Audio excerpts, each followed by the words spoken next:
Buenas tardes, soy el profesor Ricardo Romero y estamos de vuelta en una segunda clase con los chicos de cuarto año de secundaria en el curso de geografía. Para este segundo tema tenemos la continuación de teoría geográfica, parte 2. ¿Está bien? En esta segunda parte vamos a ver los principios geográficos por los que la geografía es considerada como una ciencia. ¿Está bien? Vamos a utilizar el resumen que yo he realizado con anterioridad. Este resumen ya está en el blog, lo pueden utilizar cuando ustedes quieran. Les sugiero que comiencen leyéndolo para que después ya con el libro no se les haga tan complicado entenderlo. Bien, principios geográficos. Ya hemos quedado que la geografía es una ciencia. ¿Y por qué? Porque tiene algunos principios científicos que hacen que esta disciplina antes llamada sea una ciencia en sí. Ahora veamos cuáles son esos principios que la hacen ciencia. Primero, debemos de entender que estos principios sirven para realizar investigaciones científicas, ¿ya? Fundamentadas para poder, realizar cualquier proyecto de investigación. Ahora, 9. Vamos de una vez a entrar de lleno a estos principios. La A. Perdón, se me fue la voz un poco. La localización. Este primer principio nos dice que todo fenómeno geográfico tiene que ser ubicado en el espacio.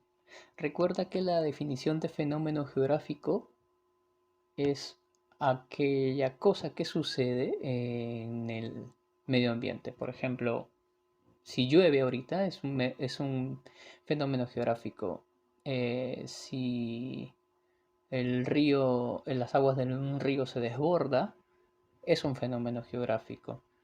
También hay otra definición llamada hechos geográficos, que significan aquellos que ya están ahí. Por ejemplo, una montaña es un hecho geográfico porque ya está ahí, ¿no?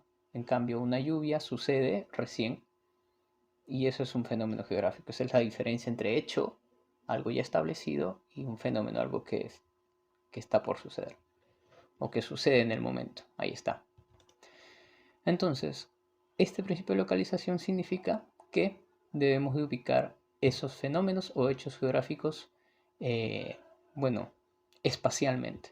El autor es Federico Ratzel, ¿no? Él dice que es el principio básico, todos debemos de ubicar los fenómenos o hechos geográficos primero, para luego hacer las investigaciones, también poner a prueba los otros principios que vienen más adelante.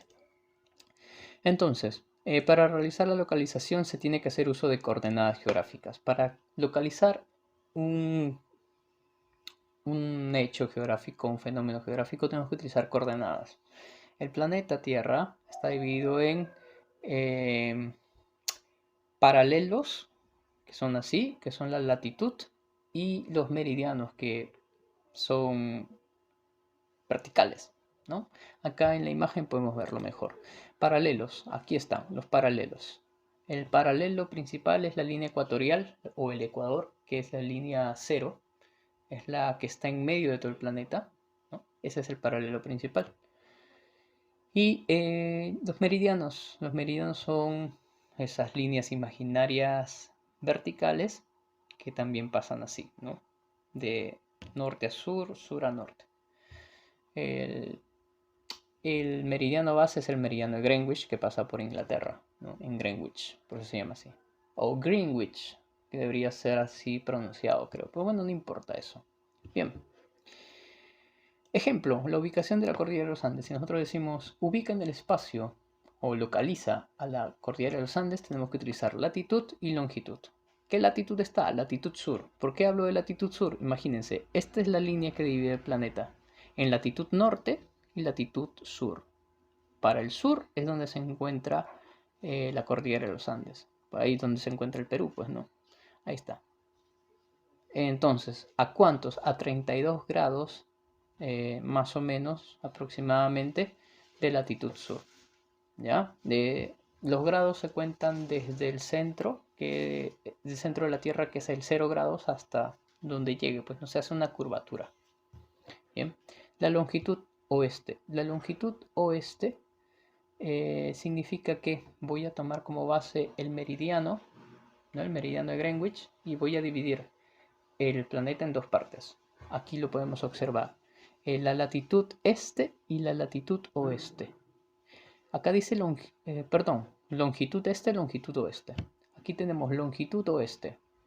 La longitud oeste a 70 grados, ¿no? Tomamos el meridiano base que es Greenwich, que es el meridiano cero, y trazamos entonces un ángulo hasta donde está ubicada la cordillera de los Andes, y son 70 grados, ¿no?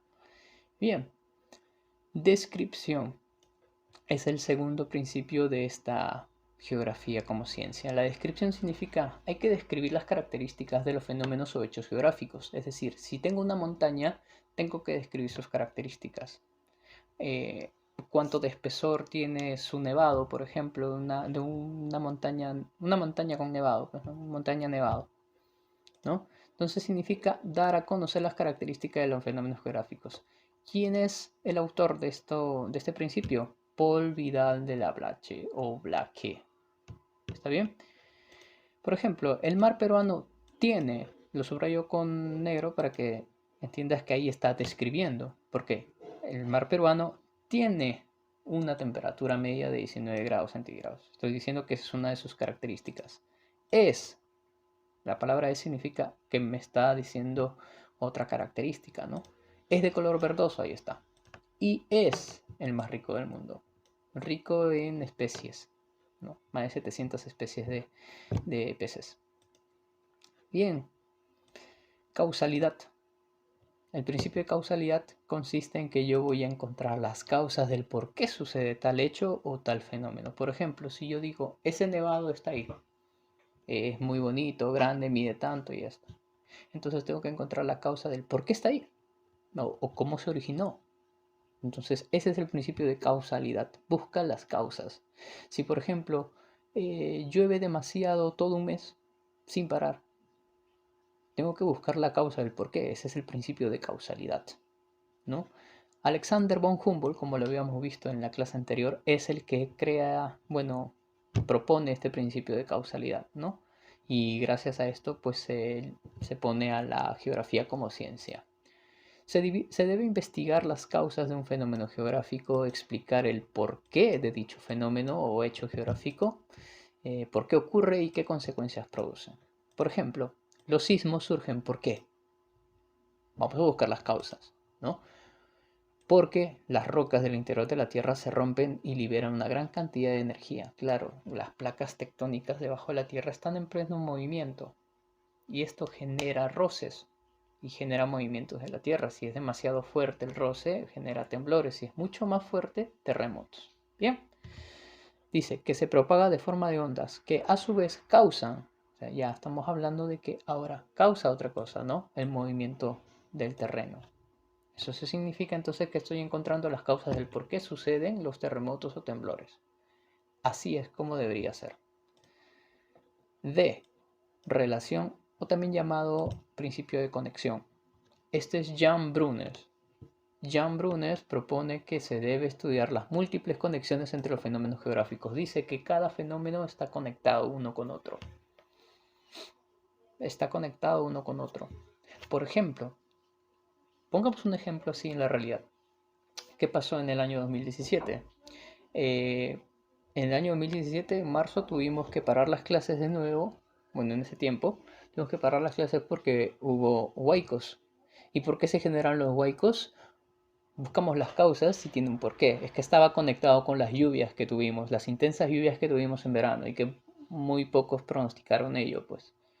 Entonces, podemos decir que las lluvias, las intensas lluvias en verano, si son demasiadas lluvias, puede provocar un huaico, sí. Entonces están conectados los hechos. Eso se llama principio de relación. Un hecho provoca otro. Ahí está. Miren, los huaicos surgen debido a las intensas lluvias que depositan el agua en los ríos, ¿no? Esto se debe a la cantidad de agua evaporada de los mares, como consecuencia del aumento drástico de la temperatura. Estamos hablando de acá de un proceso más grande. Si la temperatura es intensa, hay más agua que se va a evaporar. Esa agua que se va a evaporar se va a las nubes. y esas nubes después las convierten en lluvias. Y si es demasiada agua la que cae, se desbordan los ríos y se producen los huaicos. ¿Se dan cuenta tantas conexiones que hay? Desde el aumento de la temperatura hasta que se origina el huaico. Esa es conexión, conectar hechos o fenómenos geográficos. Bien, comparación, o también llamado analogía. Analogía significa comparar cosas. Por ejemplo, autores Carl Ritter y Paul Vidal de la Blaquier, que habíamos visto ya con anterioridad, son los que proponen que los fenómenos geográficos similares deben de ser estudiados, comparados, para encontrar similitudes generales que puedan convertirse en una ley geográfica. ¿Está bien? Es decir, que debemos estudiar fenómenos o hechos geográficos similares para ver si han tenido el mismo origen, han tenido el mismo desarrollo, y si eso sucede, no solo con uno, sino con dos, con tres, con cuatro y con varios similares, podemos generar una ley. Por ejemplo, pongamos un ejemplo con esto, ¿no? Ahí está. Lo que vemos actualmente son las cordilleras de los Andes. Ya sabemos, ese conjunto de cadena de montañas que hay, ¿no? Y en la otra imagen tenemos a los Himalaya. Son cordilleras en sí. Esta es la cordillera del Himalaya, las cordilleras de los Andes. También hay cordilleras allá en los Alpes que se encuentran en Europa. Hay más cordilleras en el mundo. Si estudiamos estas cordilleras nos damos cuenta de que son producto del movimiento de placas. Las placas tectónicas son tierra, son, digamos, piezas de un rompecabezas enorme que es el planeta. Están en pleno movimiento, y como cuando tú juntas con tus dos manos arena, ¿eso qué genera? Genera como elevaciones, y esas son las cordilleras. Entonces podemos entender que tienen un mismo origen, y así podemos dar una ley, ¿no? Y no solamente entonces sucedería con esto, podría suceder con más hechos geográficos. La cosa es poder investigarlos. Entonces, por ejemplo, la cordillera de los Andes y la cordillera del Himalaya tienen un origen similar, debido a que ambas se encuentran sobre un choque de placas tectónicas. Claro, ambas están justo debajo del choque de placas tectónicas. Esto significa que en zonas de choque de placas tectónicas pueden originarse cordilleras. Sí, pueden originarse cordilleras. ¿Sí? Bien. Evolución o dinamismo. El último de los principios que les quería mencionar. El principio de evolución o dinamismo, el autor es Jan Brunes, que también ya lo habíamos visto con anterioridad, ¿ya? Se transforma, dice, todo se transforma, todo disminuye o crece, no hay nada que esté verdaderamente inmóvil. Es decir, que todos los hechos geográficos y todos los fenómenos geográficos están en plena evolución, en pleno cambio, aunque no los veamos mucho. Por ejemplo, si yo digo el nevado del Huascarán que se encuentra en Ancash, ese nevado está en proceso de evolución o en proceso de dinamismo porque cambia, sí. Su nevado cada vez se está descongelando poquito a poquito. Peor está el Pastururi si es que un día lo visitas. Entonces, podemos decir que todo está en constante movimiento, a pesar de que no lo notemos, pero está así. Entonces dice que todo cambia, nada permanece estático. Ese es el principio que establece Jan Brunes. Como ejemplo, veamos, las placas tectónicas siguen en constante movimiento. Sí, las placas tectónicas que están debajo del planeta están en movimiento. Se están moviendo actualmente, pero no lo sientes. No lo sientes porque el roce, a pesar de que se da, es leve, pero se están moviendo. ¿Mm? No lo sentimos. Pareciera que no diríamos así, por simple percepción de sentidos diríamos, la Tierra no se está moviendo ahorita. Solo cuando hay temblores podemos decir que la Tierra se está moviendo. No, eso es incorrecto, se está moviendo. Se está moviendo, solo que no lo sentimos. Entonces, sí, las placas tectónicas están en constante movimiento, provoca la separación de los continentes. Los continentes se están moviendo, se están alejando, algunos están acercándose unos con otros. ¿Eso quiere decir que en algún tiempo los continentes chocarán o originarán algo? Sí, en realidad vamos a ver más adelante en otros temas unas teorías muy interesantes como la deriva continental donde explicamos esto. Pero quédate con esa idea. Según el principio de evolución, Todos los fenómenos o hechos geográficos están en constante movimiento. Bien, entonces ahora sí, este tema ha sido también un poco corto, pero vamos a resolver las preguntas del boletín. Bien, ahora sí, tenemos Teoría Geográfica 2. Ya les dije que lo que está en el libro es muy importante que lo lean, ahí hay bastante información también. Vamos ahora a resolver el boletín. Vamos con las preguntas que yo ya he trabajado con anterioridad para que podamos entender mucho mejor lo que nos preguntan. Claro está, como ya les dije con anterioridad también, de que no les voy a dar simplemente las respuestas. Voy a explicar el porqué. 1. ¿Por qué la localización es el principio básico de la geografía? Claro, es que yo no me voy a poner a estudiar un fenómeno geográfico si siempre y cuando yo no lo ubico en el espacio, en dónde está sucediendo. Necesito poner su latitud y longitud, coordenadas, ¿no? Entonces, ya que primero se debe localizar especialmente un fenómeno geográfico, un hecho geográfico, para luego aplicar los demás principios, ¿no? Federico Ratzel es el que propone entonces este principio. 2. ¿Cuáles son los principios enunciados por Jan Brunes? Bueno, hay dos, el principio de relación y el principio de evolución. 3. ¿Con qué otro nombre se le conoce el principio de comparación? Comparar cosas, comparar fenómenos, significa analogía, ¿no? 4. El carácter explicativo de la geografía actual se inició con... ¿Se acuerdan quién es el que provoca que la geografía sea considerada una ciencia? Alexander von Humboldt, ¿no? El que dice que la geografía es una ciencia porque explica las causas de los fenómenos o hechos geográficos. Bien, trabajando en clase, según las definiciones, completa los nombres de los principios y sus autores. Bien, acá tenemos entonces el cuadro de los principios de la geografía. Aquí tenemos a los 6 principios que habíamos visto, ¿ya? Y vamos a poner a cada uno de ellos. Por ejemplo, el principio de localización nos dice que debemos de localizar primero el fenómeno, ¿no? En la definición dice, consiste en ubicar el paisaje de manera exacta para esto se hace uso de las coordenadas. Obviamente localización. Autor Federico Ratzel. 2. Consiste en enumerar las características del paisaje a estudiar. Enumerar las características. Es decir, yo digo, esta montaña es gigante, esta montaña mide tanto, esta montaña tiene el color tanto, tiene tanto espesor. Estoy dándole sus características, estoy describiéndola. El principio es descripción. Paul Vidal de la Blache. Vamos con la 3. Consiste en enumerar las semejanzas y diferencias entre paisajes para llegar a un conocimiento profundo. Dice enumerar las semejanzas y diferencias. Tengo dos fenómenos que son similares. Voy a ver sus semejanzas y sus diferencias. Voy a compararlas. Ese es el principio de comparación. Carl Ritter y Paul Vidal de la Blache. Bien.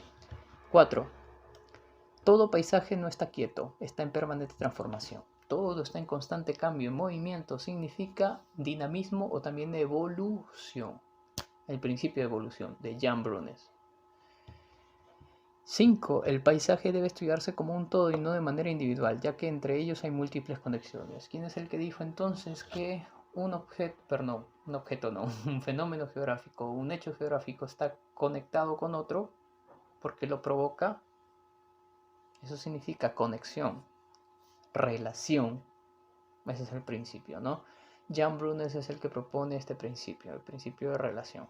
Y por último, se trata de buscar el por qué ocurre tal o cual paisaje. El por qué ocurre, es decir, cuál es su causa. Entonces está claro, el principio de causalidad. Alexander von Humboldt o Alexander von Humboldt. Bueno, como quieras pronunciarlo, sí, ¿no? Ahí está. 1. Todos los hechos o fenómenos geográficos deben ser determinados espacialmente haciendo uso de las coordenadas geográficas. Eso es el principio de localización. Tenemos que localizarlo por coordenadas geográficas. Respuesta a la B. 2. No es un principio geográfico. El único, actividad, no tiene nada que ver. Aunque podríamos pensar, oye, actividad es como estar activo, dinamismo, sí, pero no. Es dinamismo o evolución, así nada más. 3. El principio de conexión se atribuye a conexión, el principio de conexión, en relación, ¿no? Los fenómenos geográficos están conectados uno entre sí. Jan Brunes es el que propone este principio, ¿no? 4. La relación de origen entre dos objetos geográficos hace referencia al principio de... Cuando yo digo, las cordilleras del Himalaya y las cordilleras de los Andes tienen el mismo origen, o sea, comparándolos o sea, tienen cosas similares. Significa analogía o comparación, ¿no? Ahí está, la C. 5. Las costas occidentales de los continentes son más secas que las orientales. Esta aseveración es el principio de qué. O sea, estoy haciendo, ¿qué cosa? Una comparación, porque digo, las costas occidentales de los continentes son más secas de las orientales, ¿no? Son más secas que las orientales, dice. Estoy comparando. Eso significa analogía, ¿no? Vamos con la número 6. El principio de explicación fue enunciado por... Explicación es causa. Explicar la causa. ¿Quién es el autor del principio de causalidad? Alexander von Humboldt. 7. Principio que plantea relacionar fenómenos geográficos con la finalidad de obtener semejanzas o diferencias. Tengo dos y los voy a comparar. Se llama comparación. 2. Es el principio básico de la geografía. Creo que está muy claro. El principio básico es la localización. Recuerden. Vamos con la 9. Todos los paisajes están en constantes cambios. El texto hace referencia a qué. Si todo decimos que está en constante cambio, en evolución, en dinamismo, eso, pues, ¿no? La D de dinamismo. Y finalmente, vamos a hacer una analogía acá. Por ejemplo, Ratzel, extensión. ¿Cuál sería entonces la analogía correcta? Humboldt, comparación, no es causalidad. Ritter, evolución, no. Brunes, conexión, sí es el único, pues, ¿no? Conexión. Ratzel, explicación, no, eso es causalidad. Y Vidal, actividad. ¿Acuerdan? Pues actividad, no. Bien, entonces, la única que puede ser posible es la C. ¿Sí? Brunes con conexión. En verdad, esta palabra de extensión es otra palabra que se utiliza para el principio de localización. Es decir, hasta dónde se extiende tal fenómeno. Eso, más que nada. También está relacionado con eso. Por eso es que algunos de repente quizás dicen, oye, pero extensión no está. Sí, lo sé. Pero extensión es el otro nombre con el que se le conoce a el principio de localización. Bien, creo que hasta ahí ha quedado un poco más claro. Bien, hemos terminado con este segundo tema. Van a venir temas un poco más interesantes todavía porque vamos a ver un montón de cosas muy buenas. Espero que me sigan en las clases. Yo voy a ir subiendo ya la semana que viene otros temas más. Y bueno, sáquenle provecho a todo esto. Cuídense bastante y sigan en cuarentena para poder vernos más adelante. Hasta luego.